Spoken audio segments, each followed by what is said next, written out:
Salve galera, tudo certo com vocês? Beleza? Galera, é o seguinte, a aula de hoje a gente vai falar sobre as propriedades periódicas dos elementos, como que foi organizado, enfim.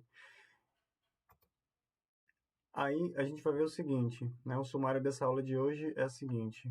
Vamos primeiro ver como é que está organizada a tabela periódica, a relação entre a configuração eletrônica e a organização dessa tabela periódica, e depois a gente vai entrar nas propriedades periódicas, né? Vamos ver sobre o raio atômico, a carga nuclear efetiva e o efeito de blindagem. Depois o raio iônico, energia de ionização e afinidade eletrônica. Tá? Então vamos lá. Então, primeiro sobre a organização da tabela periódica, né? Então, os elementos foram organizados primeiramente baseados na sua massa, né? E depois viu-se que, através da massa, ainda como a massa ela era fracionária, né? Então, não se sabia se entre uma massa e outra, entre um elemento e outro, existia algum que ocupasse aquela massa ali, né? Então, ainda se havia suspeita. Então, quem finalizou ali a organização da tabela periódica foi o Dmitry Mendeleev, um russo, né? Que ali antes de 1900, dos anos 1900, né? E o que acontece é que ele conseguiu prever que elementos seriam descobertos no futuro com as propriedades semelhantes às propriedades físicas observadas para determinados elementos já conhecidos até aquele momento. Né? Então, a tabela periódica ela seria organizada desta forma aqui, tá? Só que para ficar mais fácil, estes elementos aqui, eles foram colocados de forma separada, né, para não ficar tão gigante assim a tabela.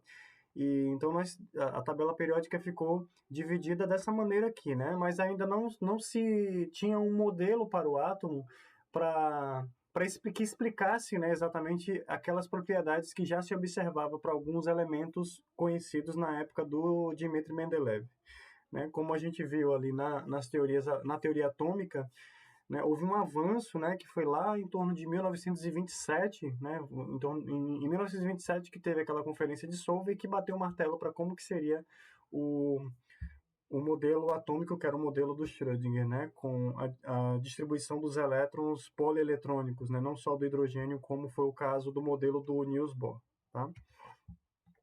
Bom, então, atualmente a tabela periódica está organizada da seguinte forma. A gente tem aqui, então, os grupos, tá certo? As colunas, então, são chamadas de grupos ou famílias, e as linhas são chamadas de períodos, ou simplesmente linhas, mas a gente costuma chamar de períodos, tá? Onde elas são colocadas nos períodos. Então, nós temos os elementos organizados em ordem crescente de número atômico, da esquerda para a direita, né? Então você tem aqui, por exemplo, o hidrogênio com o número atômico 1, o hélio com o número atômico 2, e assim sucessivamente, né? Então temos aqui 3, 4, 5, 6, desculpa, 5, 6, 7, 8, 9, 10, e assim sucessivamente, né? Organizados em ordem crescente, tá? Bom, aí nós temos os elementos do bloco S. Depois a gente vai ver ali na distribuição eletrônica por que a gente chama esses elementos de bloco S, os do bloco P, os do bloco D e os do bloco F, tá? Então, como eu falei na aula anterior para vocês, na distribuição eletrônica, a gente só tem na natureza, atualmente, elementos que tenham elétrons até orbitais do tipo F. Não temos elétrons, apesar de, se você calcular, você chega num orbital, no formato, como que seriam todos os números quânticos de um orbital do tipo G, por exemplo, ou mais, né, letras mais à frente no alfabeto, mas não existe na natureza nenhum elemento que tenha estes orbitais preenchidos, tá? Então, aqui nós temos, nos períodos, né, o número do período, ele está relacionado ao número quântico principal n, tá? Que a gente vai ver ali na distribuição, a relação entre a distribuição eletrônica e a organização da tabela periódica, tá? E também na camada de valência deste elemento, né? Então, isso vai ficar mais claro em slides mais para frente. Então, nos grupos ou família, nós temos os elementos com propriedades físico-químicas semelhantes, tá? Então, vamos perceber aqui que nós temos, por exemplo, o exemplo dos halogênios aqui, né? O exemplo dos halogênios, que são ah, gases, né? Que têm propriedades físicas e físico-químicas semelhantes, todos eles, né? Cada período, aqui, por exemplo, os gases nobres, todos eles são estáveis, não são reativos, né? Tem o seu octeto completo, enfim. Antes mesmo a tabela periódica foi organizada antes mesmo de se conceber a existência do átomo, né? A existência do átomo foi confirmada mais à frente, né? Anos à frente, tá? Nos grupos ou famílias, né? Ela está organizada em número crescente de N, ou seja, de camadas, enfim, de número de camadas que esse elemento tem, né? Camadas eletrônicas que ele tem, né? Então, nós temos aqui, por exemplo, o hidrogênio e o hélio, que tem apenas uma única camada, tem apenas o número quântico principal 1, né? No segundo período, na segunda linha, nós temos ali já o segundo nível sendo preenchido por elétrons, né? Aí o terceiro nível e assim sucessivamente, né? E também, assim, as famílias indicam o número de elétrons de valência, ou seja, se a gente for olhar aqui, né, vamos lá, na família 1 ou 1A, né, como era um nome mais antigo, né? Então, a família 1, nós temos um elétron de valência aqui apenas, dois elétrons de valência, 3, 4, 5, 6, 7 elétrons de valência e os gases nobres têm o octeto completo, tá? Então, é isso. E aqui os nomes desses grupos. Então, nós temos os metais alcalinos, metais alcalino-terrosos, metais de transição, tá? Chama transição porque os orbitais degenerados D, eles se subdividem quando eles estão ligados a determinados grupos, de modo que ocorrem transições eletrônicas dentro do próprio bloco D. Dentro dos próprios orbitais D acontece uma transição, assim como acontece dos metais de transição interna, tá? Então eles estão, aqui você tem, por que chama metais de transição? Eles estão em um nível, em uma camada inferior à camada de valência, que é onde acontece a transição eletrônica, tá? Eles têm por exemplo, aqui, ó, eu tenho o 4s2 preenchido, e aí aqui eu tenho 3D, 1, 2, 3, 4, 5, 6, 7, 8, 9, 10, né? Então, o que acontece é que ocorre transições eletrônicas dentro dos orbitais D, aqui, né? Numa camada, no número quântico anterior ao da camada de valência, que é 4, por exemplo, aqui considerando esse período 4. Já que nos metais de transição interna, que nós temos os lantanídeos e os actinídeos, são chamados de metais de transição interna. Então, você tem por exemplo, se a gente pegar aqui, ó, o período 6, tá certo? Então, lá no período 3F, no 4F, né? Porque nós temos aqui, ó, dois níveis abaixo, né? Não só um nível, como é aqui os metais de transição D. Os metais de transição interna, aqui, ó, a partir do sexto período, você começa a ter os orbitais do bloco F, os orbitais F sendo preenchidos aqui, né, no nível 4F e aqui 5F. Tá? Que estão dois níveis abaixo da camada de valência. Portanto, as transições acontecem no nível bem interno ali, por isso chama de transição interna. Tá? E aí nós temos aqui os calcogênios, os halogênios e os gases nobres, como eu tinha mencionado para vocês, certo? Agora vamos comparar ali, vamos correlacionar a distribuição eletrônica com a organização da tabela, que isso pode facilitar a vida de vocês no entendimento, na interpretação e na utilização da tabela periódica, né? Mais uma estratégia para vocês utilizarem a tabela periódica, além de consultar todas as informações, como o número atômico, o número de massa e outras informações de cada um dos elementos, tá? Então, vamos lá. Primeiro vamos dar um exemplo aqui de como que nós fazemos a distribuição eletrônica e como que nós podemos correlacionar essa distribuição eletrônica com a família e o período na qual se encontra este elemento, né? a família na qual se encontra esse elemento. Então, olha só. Se vocês observarem aqui, ó, bom, primeiro eu vou fazer a distribuição eletrônica do selênio, tá?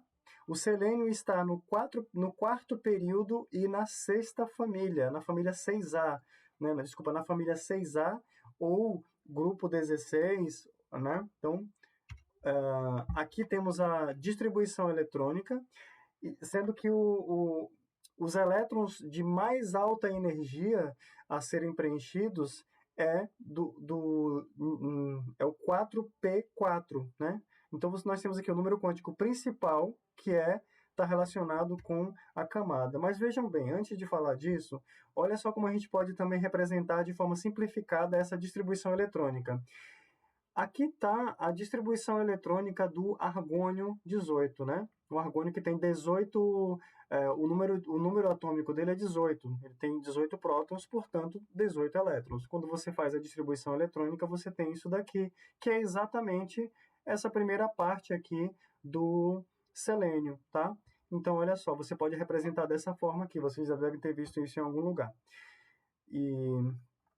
Então, agora nós temos aqui, né? E isso aqui já nos dá informações de qual é o orbital mais energético. Ele está no nível 4. O orbital mais energético deste elemento está no nível 4, tá certo? Porque o número quântico principal do elétron mais energético, ele está no N4, porque o período é 4, tá certo? E qual a quantidade de elétrons de valência que o selênio tem? São 6. 6 elétrons de valência. A camada de valência, então, é 4s2, 4p4. Vejam que aqui, ó, a ordem está diferente porque eu preenchi aqui, ó, na ordem crescente de energia. Mas aqui eu reorganizei de maneira a colocar a camada de valência aqui em evidência, tá certo? Então, a camada de valência aqui, ó, é a camada 4, com o número quântico principal 4, que tem a ver com o período. E ele tem, o selênio tem 6 elétrons de valência. Isso está relacionado com a família aonde ele está alocado, tá certo? Então, são essas duas informações que vocês localizam, que vocês conseguem obter de acordo com a localização deste elemento na tabela periódica. Vamos para mais um exemplo, tá? O exemplo do bismuto. Então, o bismuto, esta é a distribuição eletrônica do bismuto, que tem um número atômico de 83, tá? Daí fica bastante grande, né? Quanto maior o número atômico, maior o tamanho dessa distribuição aqui, né? Mais trabalhosa, mais chato de fazer. Então, para facilitar a nossa vida, o que a gente faz? A gente pega o gás nobre imediatamente anterior a este elemento aqui, tá? O gás nobre do período anterior. E aí você simplesmente distribui, pode até olhar aqui na própria tabela periódica, né? Você está lá no sexto período, que é onde ele está no sexto período, o bismuto. Então, ele está no sexto período e ele está no bloco P. Portanto, o elétron mais energético do bismuto é o 6P, e aí você conta 1, 2, 3, tá? Então ele é 6p3, certo? Não sei se isso ficou claro, ó. Você tem aqui, ó, no nível, os orbitais P, para você preencher, cabem. Você sabe que você tem 3 orbitais P, né? Px, Py e Pz. Cada orbital cabe em 2 elétrons por causa do princípio da exclusão de Pauli, porque você tem um elétron mais meio e menos meio. Então, cada orbital acomoda 2 elétrons com spins antiparalelos, tá? Então, se são 2 elétrons em cada orbital e eu tenho 3 orbitais, então são 6 elétrons. E aqui é o bloco P. Então, camada 6, né? O período 6, portanto, o elétron mais energético vai ser 6p3, tá certo? Então, camada 6, bloco P, e do bloco P é a terceira coluna, portanto 6p3. Isso ajuda vocês a localizar se eu te fornecer o elétron mais energético, você consegue localizá-lo na tabela periódica dessa forma, tá bom? Então vamos lá. Aqui está a distribuição eletrônica. Aí, então, o gás nobre imediatamente anterior ao bismuto é o xenônio. A distribuição do xenônio está aqui e é exatamente até aqui o 5p6, tá? Então, eu posso representar desta forma aqui e Quantos elétrons de valência eu tenho no bismuto? Tá? Bom, primeiro eu já falei aqui sobre o período, o N6, né, o número quântico principal 6, do elétron mais energético da minha distribuição. E a minha camada de valência, então, é 6s2, 6p3. Eu tenho, então, 5 elétrons na minha camada de valência. Está aqui, ó, ele é da família 5A, ou grupo 15, tá? Então, assim a gente correlaciona a configuração eletrônica com a organização da tabela periódica. Aqui eu tenho uma tabela periódica organizada de uma maneira mais genérica, né? Com a sua distribuição eletrônica de forma genérica, tá? E vamos aplicar isso que a gente acabou de aprender, né, num exemplo. Vamos lá. Então, coloco aqui a tabela periódica para eu poder localizar para vocês, para a gente predizer a configuração do estado fundamental de cada um desses elementos aqui, o vanádio. O vanádio está localizado aqui, ó, no quarto período, tá? Então, como é que eu posso já predizer aqui qual que vai ser o elétron mais energético, tá? Então, veja, aqui ele está no bloco D, tá? Lembrando que eu preencho o primeiro 3D, primeiro eu preencho o 4S, depois eu começo a preencher o 3D. Então, ele vai ser 4S2, tá? Aqui, ó, NS2, tá? N-1, que é 3, D, 1, 2, 3, tá certo? E aí, o que eu vou fazer? Eu vou pegar o argônio. A gente já sabe, a gente já viu ali no slide anterior, nos slides anteriores, como é que é a distribuição eletrônica do argônio. Então, tá, o argônio mais 4s2, 3d3, tá ali, tá certo? Ó, 1, 3d, 1, 2, 3, certo? Então, é assim que eu faço a distribuição do vanádio. Agora, do chumbo, tá? Então, do chumbo, agora eu passo aqui pelo período 6. No 6, eu já tenho elétrons em orbitais do tipo F. Então, como é que vai ficar a camada... Como é que vai ficar o final, né, da minha distribuição? Vai ficar assim, ó, N-2. O N é a camada de valência, tá? É a camada que tem a ver com o período onde o chumbo está. O chumbo está no período 6, portanto, o N é igual a 6, tá? E é NP, porque eu estou no bloco P, beleza?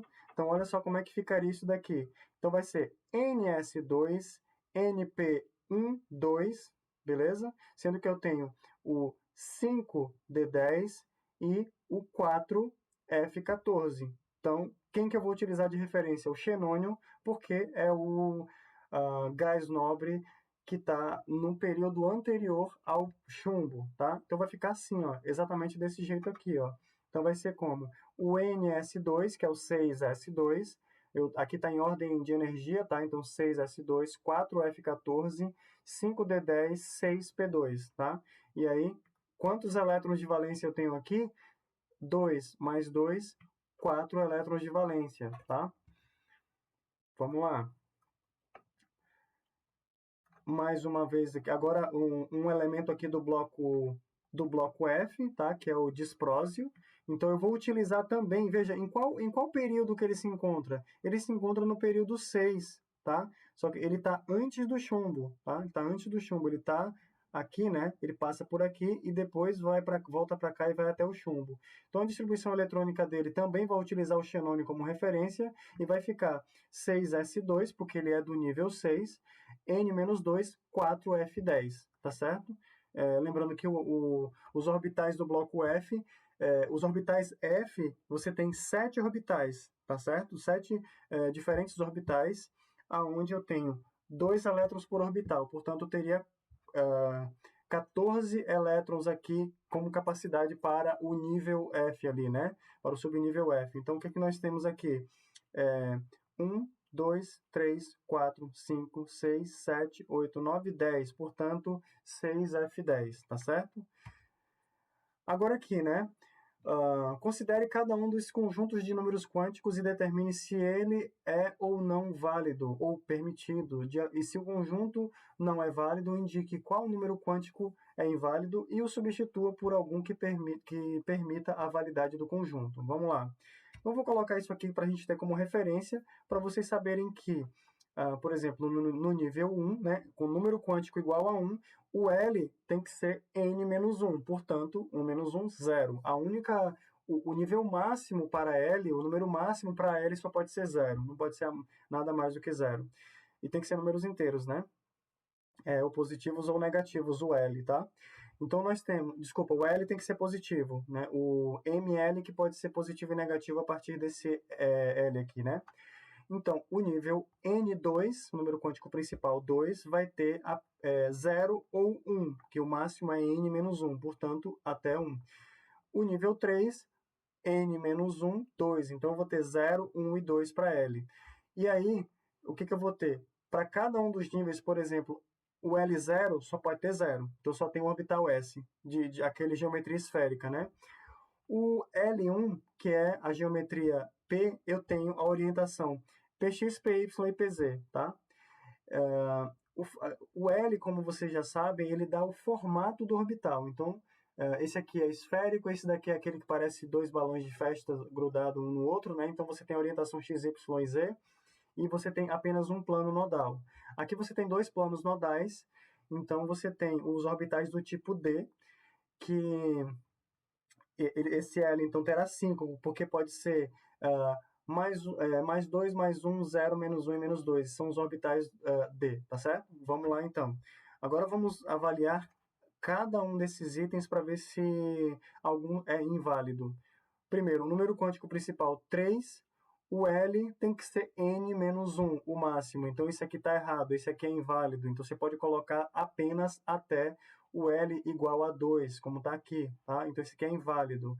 E sendo o L igual a 2, eu posso ter o ML igual a mais 2. Então, o restante está correto. E o MS também está correto, né? Mais meio ou menos meio. Tá? Na letra B, n igual a 4, o L pode ser no máximo até n menos 1, portanto 3 é válido. ML pode ser menos 3, menos 2, menos 1, 0, mais 1, mais 2, mais 3. Então isso aqui é válido. E o momento angular de spin mais meio também está certo. Tá? Então tá ok. A letra C. O número quântico principal 3 está correto. Bom, enfim, no nível quântico, número quântico principal 3, o L pode ser n menos 1, portanto 1 está correto, né? Então, como o L pode ir até 2, o 1 também contempla, tá certo isso aqui. Só que no L igual a 1, você pode ter menos 1, 0 e mais 1, portanto esse daqui é inválido. Esse aqui tem que ser corrigido, eu posso corrigir para qualquer um desses aqui, ó, mais 1, 0 ou menos 1, tá? Então esse aqui está incorreto. A letra D, no nível quântico, número quântico principal igual a 5, L só pode ser até 4, 0 então pode ser. ML igual a 0, tudo bem, pode ser. E MS está incorreto, é inválido, porque você tem apenas duas orientações de spin para o elétron, né? Um férmion, que tem apenas mais meio e menos meio. Então, o 0 é inválido, tem que ser corrigido. E, por fim, último quesito aqui, número quântico principal 2, L, que pode ser no máximo até n menos 1, portanto, 1 contempla, está correto. ML igual a 1 também pode ser, então, se o L é igual a 1, o ML pode ser mais 1, 0 e menos 1, então aqui está correto, e o elétron aqui menos 1, tá? Menos 1 meio. Então, aqui confere, certo? Então, agora vamos entrar na discussão das propriedades periódicas, né? Muitas propriedades físicas e químicas dos elementos são funções periódicas. O que é periódica? Conforme você vai aumentando o número atômico, vai chegando um momento em que essas propriedades se repetem. Você vai aumentando, é uma coisa periódica, né? Conforme você vai chegando num determinado número atômico, ele vai tendo a propriedade parecida com um outro elemento. Então, por isso que é periódica, ela se repete em função dos seus números atômicos, tá? Então, decorre da estrutura eletrônica dos elementos que também se repete de período em período, né? Então, tanto que a gente vê esses padrões de distribuição eletrônica. É muito útil na previsão das propriedades e no comportamento dos elementos químicos. E quais são essas propriedades que a gente vai discutir aqui? será a carga nuclear efetiva, que vai nos dar informações também sobre raio atômico, raio iônico, energia de ionização e afinidade eletrônica, tá? Então a gente começa falando da carga nuclear efetiva ZF, tá? E blindagem, o efeito de blindagem. O que é a carga nuclear efetiva, também conhecido como o efeito de blindagem? É o seguinte: conforme você vai fazendo a distribuição eletrônica, cada nível que é preenchido, ele serve como uma blindagem, né? Uma blindagem da atração do núcleo sobre aquele elétron que está lá na camada de valência. Então, por exemplo, aqui, ó, nessa figura, nós temos o sódio, tá? Que contém 11 prótons. Portanto, ele tem ali 11 cargas positivas que estão atraindo aquele elétron que está lá na camada de valência. Haveria uma diferença se esse elétron tivesse exatamente aqui, neste nível, mas se você não tivesse nada no caminho aqui, né?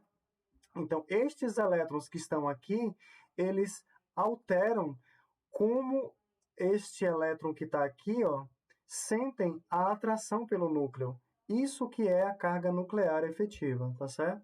Então, veja, aqui ó, nós temos que 10 elétrons de caroço, né? A gente chama de elétrons de caroço porque são as camadas preenchidas, tá certo? Então, os níveis que estiverem preenchidos, eles blindam a camada de valência de sentirem a atração do núcleo, né? Da carga positiva do núcleo, tá certo? Então, são esses 10 elétrons que estão aqui no chamado caroço que causam o efeito de blindagem deste elétron de valência, tá? E aqui nós temos, né, nesse gráfico aqui mostrando que a carga nuclear efetiva, né, a carga que vai ser sentida pelos elétrons de valência, ela vai aumentando conforme você aumenta o número atômico, né? Ela vai sendo maior conforme você aumenta o número atômico, tá certo? Eu já vou explicar o que é isso. Olhando por esse gráfico, pode ser que não fique tão claro, mas a partir dos próximos slides vai ficar claro. Como explicar, então, qual que é a causa desta diferença, né? Dessa carga nuclear efetiva? Qual que é a diferença? Bom, nós temos aqui duas forças que vão estar atuando nestes elétrons, tá? Nós temos as forças de atração, que é dos elétrons de todos os elétrons em relação ao núcleo, e nós temos as forças de repulsão entre os elétrons por eles terem as mesmas cargas, tá certo? Já vamos entender esse balanço aí, tá? Bom, a carga nuclear efetiva é a carga positiva sentida pelos elétrons de valência. Então, a carga nuclear efetiva ela vai ser sempre menor do que a carga de fato do núcleo, né? Por causa desse efeito de blindagem.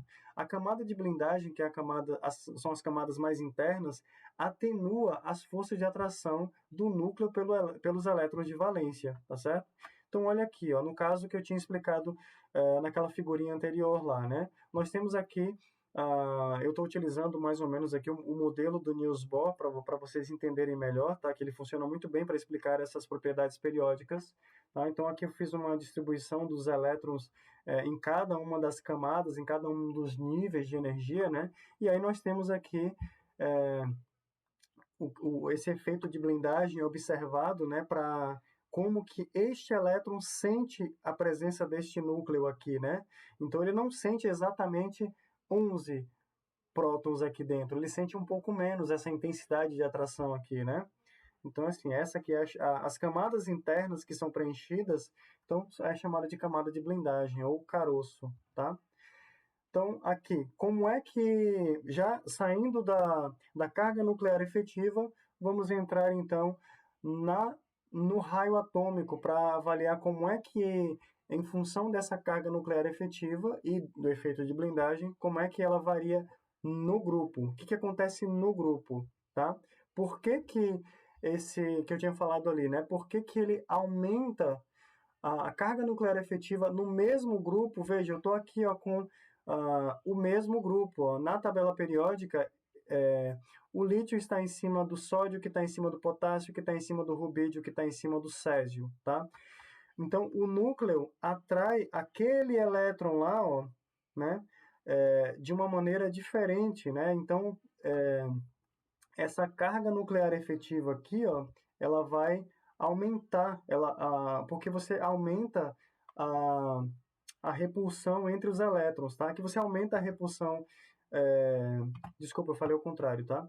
O que aumenta aqui, ó, é a repulsão entre os elétrons, porque agora você tem muito mais elétrons aqui nas camadas internas, tá? Então, conforme você vai descendo na família, você vai tendo mais elétrons, a repulsão aumenta e com isso você diminui a intensidade da carga que é sentida pelo elétron que está lá longe, tá?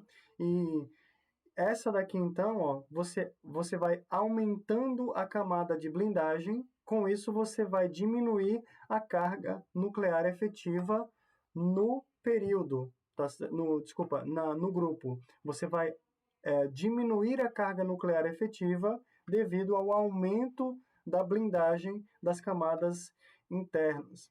E com isso, o que vai acontecer?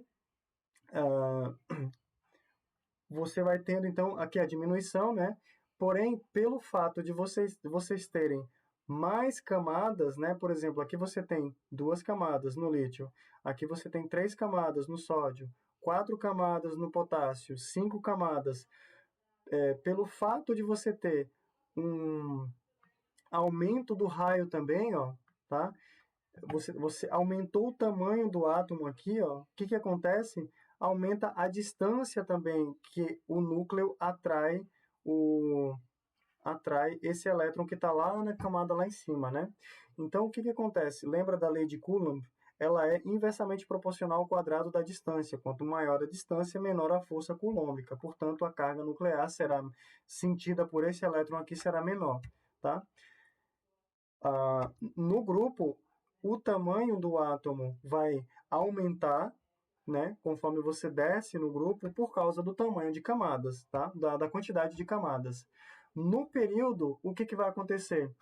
O número atômico varia, porém, sem variar o tamanho da camada de blindagem. Então, você tem a manutenção, as repulsões aqui, ó, dentro, na camada de blindagem, ela vai ser a mesma, né?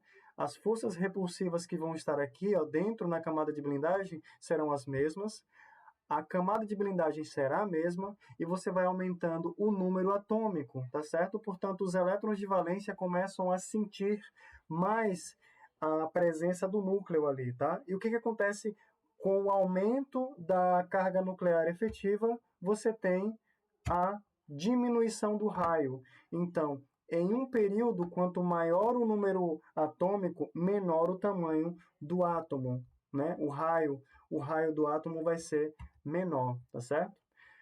Bom, então vou direto para aqui, ó, para essa figura que vai mostrar sobre o raio atômico, tá? Que é quando você tem 2 átomos ligados, o raio atômico é também a distância entre os 2 núcleos, né? Que é igual a 2R. Então, o R é isso daqui, tá? Então, o que acontece? Se vocês forem olhar aqui, ó, nesse gráfico, quanto maior o número atômico, você vai vendo este comportamento aqui, ó. E isso é um comportamento periódico, tá? Isso é um comportamento periódico, tá? Então, vamos olhar aqui o seguinte, ó, partindo do lítio, tá? Na mesma família, olha o que acontece. Você vai tendo uma tendência de aumento do raio atômico, tá? Olha aqui, ó, na mesma família, o raio atômico vai aumentando. Só que, no período, o que vai acontecendo? Você aumenta como a camada de blindagem, né, entre o lítio e o flúor é exatamente a mesma, a camada de blindagem. Porém, o número atômico está aumentando, ou seja, a carga no núcleo está aumentando. Então, o que acontece com isso? Aqueles elétrons de valência vão sentindo mais intensamente o núcleo, fazendo com que o átomo fique menor, certo? Aqui outra forma de representar, né, o raio atômico, né, com esse esquema dessa tabela aqui. Então, no grupo, os raios atômicos crescem junto com o valor de N. Quanto maior o N, maior o raio atômico. No período, os raios atômicos geralmente decrescem da esquerda para a direita devido ao aumento do número atômico efetivo, né, ou da carga nuclear efetiva. Agora, sobre o raio iônico, tá? O que nós vamos ter? Do lado de cá, nós temos elementos que têm uma tendência de perder elétrons. Elementos que têm uma tendência de perder elétrons. E aqui nós temos uma tendência de elementos que têm uma tendência de ganhar elétrons, tá? E o que acontece? Quando se perde elétrons, você diminui o raio. E quando se ganha elétrons, você aumenta o raio, tá certo? Aqui eu tenho uma comparação entre o raio iônico versus o raio atômico, sempre pensando na carga nuclear efetiva. Isso ajuda muito a gente a entender essas propriedades aqui, né, periódicas. Então, por exemplo, o lítio. Esse aqui seria o tamanho relativo do lítio, se ele fosse neutro. Então, quando ele perde aquele elétron de valência, né, que ele tem uma tendência de perder, então ele fica com um tamanho menor, tá? Então, assim como aquela tendência que eu falei para vocês do raio atômico, ela se mantém aqui, ó. Esses elementos aqui, eles têm uma tendência de perder elétrons. Esse daqui tem a tendência de ganhar elétrons. Mas observa o seguinte, comparando lítio e berílio, tá? O berílio vai ser menor do que o lítio, o raio atômico. O raio iônico do berílio também vai ser menor do que o lítio, tá? Porque o íon aqui, ó, como o berílio tem 2 elétrons de valência, ele perde aqueles 2 elétrons de valência e ele vai perder a segunda camada ali, né? Vai ficar só com a primeira camada, certo? Já o oxigênio, o flúor, por exemplo, eles vão ficar maiores ali, né? Só que ainda assim se mantém, ó. Se você comparar o raio do oxigênio iônico com o raio do flúor ionizado também, ó, aqui O2- e F-, o flúor é menor do que o oxigênio, tá? Então essa tendência se mantém. Aqui no raio, também mais uma comparação, mais uma figura para você poder comparar, tá certo? Mas só para complementar, mais uma figurinha aí para vocês verem, tá? Como que seria aqui, né? Colocando aqui a metade iônico, metade o átomo no seu estado fundamental e metade mostrando o raio iônico, né? Você consegue perceber essa tendência de diminuição também do raio, tá certo? Além dos valores aqui, né? Que você pode comparar. Bom, outra tendência que a gente observa que tem uma mudança periódica é a energia de ionização. O que é? Primeiro vamos definir o que é a energia de ionização. A energia de ionização é a energia necessária para arrancar um elétron de um átomo no estado gasoso, também conhecido como potencial de ionização. Então, se vocês observarem aqui, ó, vamos comparar aqui num período, né? Você tem uma tendência de que seja mais energético, tá? Você mais difícil de se perder elétrons, tá? De se ionizar, de que um elétron seja ejetado, tá? Isso aqui, ó, você se lembra da função trabalho que eu falei lá nas aulas para explicar o modelo atômico, tá? Então tem a relação com a função trabalho do efeito fotoelétrico, tá? Tem relação com esta energia, né? A energia que é esta energia aqui, né? Para que o elétron seja ejetado, né? Seja por efeito fotoelétrico ou por qualquer outro efeito, né? A energia do fóton, por exemplo, se você quiser arrancar pelo efeito fotoelétrico ou por outra forma de energia, né? Então, tá aí, né? Você pode utilizar a mesma correlação. Daí é o seguinte, nós temos o elemento no estado gasoso e aí você tem a energia da primeira ionização formando um íon, mais o elétron que foi ejetado. E aí você tem a segunda ionização, você tem o X+ no estado gasoso, tem mais uma ionização, uma segunda ionização aqui, tá? Uma energia de ionização. E aí você perde mais um elétron, aí você tem a terceira energia de ionização. De maneira que é o seguinte, esta ionização é a diferença que existe entre a energia desse elemento no estado fundamental menos a energia necessária para você ionizar, tá certo? Essa energia aqui, né, esse Ix aqui, significa isso. É a variação de energia necessária para você arrancar esse elétron, tá? Sendo que a energia da terceira ionização, ela é bem maior do que a energia para a segunda ionização, tá? Então, imagina, você já tem aqui o elemento com uma determinada... Já está com uma carga positiva, tá? Você já precisou fornecer uma energia para arrancar o primeiro elétron. Para você arrancar o segundo elétron, você precisa fornecer ainda mais energia, tá? Então, tem um exemplo aqui do cloro, no estado gasoso. Você fornece uma determinada energia, tá? Que aqui, ó, mais 1.251 kJ por mol. Tá aqui, ó. Cadê o cloro? Tá aqui, 1.251, tá? Então, esta energia, ela é maior, tá? Quanto maior for o número, no período, quanto maior for o número atômico, tá? Essa energia, ela diminui com a diminuição do número atômico, certo? Bom, aqui temos alguns exemplos de energia de ionização, tá? E ela está relacionada com o estado de oxidação que você normalmente observa. Por exemplo, se você pegar aqui, ó, o sódio ele está no primeiro período, tá certo? Desculpa, na primeira família, tá? Ele é do grupo 1, tá? Então, o que acontece? Ele só tem um elétron de valência, que é o 3s1. Ele está na camada 3s1. Então, quando a energia necessária para perder esse único elétron é 496 kJ por mol, beleza? Daí o que acontece quando você vai arrancar um elétron aqui, ó, dessa camada, dessa camada de blindagem? Veja, ela está completa aqui, ó, tá? Então, quando você vai tentar arrancar um elétron aqui do orbital P, formando esta configuração aqui, a energia é muito grande. Se para arrancar daqui, ó, para vir para cá, para esse estado, a energia é quase 10 vezes maior do que essa daqui. Então você não consegue. Por isso que normalmente você vai observar o sódio com uma carga positiva, certo? Isso se aplica aos demais exemplos aqui, tá? Ó, por exemplo, aqui o magnésio. Por que o magnésio normalmente você encontra ele como 2+? Por quê? A diferença entre a primeira e a segunda ionização tem um fator de 2, né? Aproximadamente 2. Então, a energia da segunda ionização do magnésio é o dobro da primeira, tá? Ok, tudo bem. Mas só que para a terceira ionização já é muito mais alta. Então, por isso que normalmente você vai encontrar o magnésio 2+, e não ou magnésio 1+, magnésio 2+, mas é isso, né?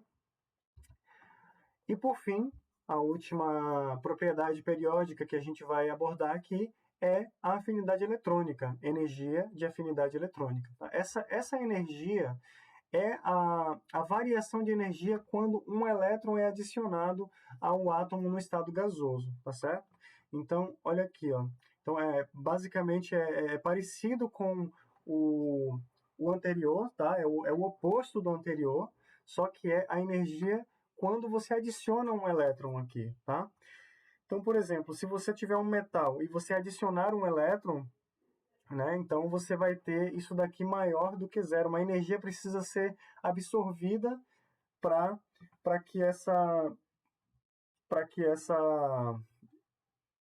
esse elétron seja incorporado nesse átomo, né? Uma energia precisa ser absorvida. Por isso que a energia é maior do que zero. Vai acontecer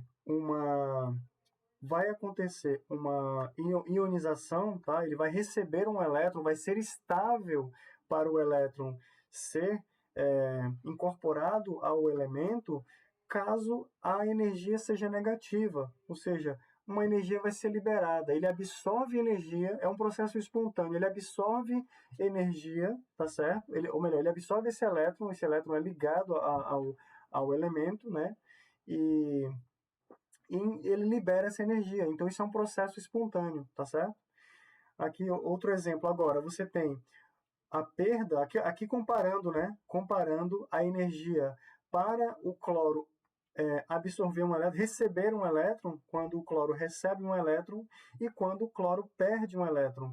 Então, você observa por aqui, ó, por essa comparação, que é mais provável, tá? É mais estável, termodinamicamente falando, que o cloro receba um elétron, porque ele libera energia, do que ele perder um elétron, formando cloro mais. Então, veja, se eu tenho cloro no estado gasoso e ele recebe um elétron, isso é estável, porque a energia é liberada, tá certo? Assim como aqui, ó, é, o oposto disso daqui, se eu tenho cloro e o cloro perde um elétron, então isso é instável, tá? Você precisa fornecer energia para esse sistema, então isso não vai acontecer, beleza? Então, observando essa tendência aqui, ó, você vai ver que do lado de cá é mais provável, né, o oxigênio, o enxofre, o cloro, o flúor, o bromo, é mais provável que estes elementos recebam elétrons e que os demais aqui, ó, percam elétrons, tá? Beleza? Porque aqui, quanto mais negativo, maior a tendência deles receberem elétrons, tá? Quanto menos negativo, menor essa tendência de receber elétrons. Beleza? Então, minha gente, por hoje era isso, tá? Então, consulte aí o seu livro digital através da minha biblioteca e qualquer dúvida, consulte seu professor, marque atendimento para você tirar as suas dúvidas. E é isso por hoje, um abraço para todo mundo, se cuidem e até a próxima aula.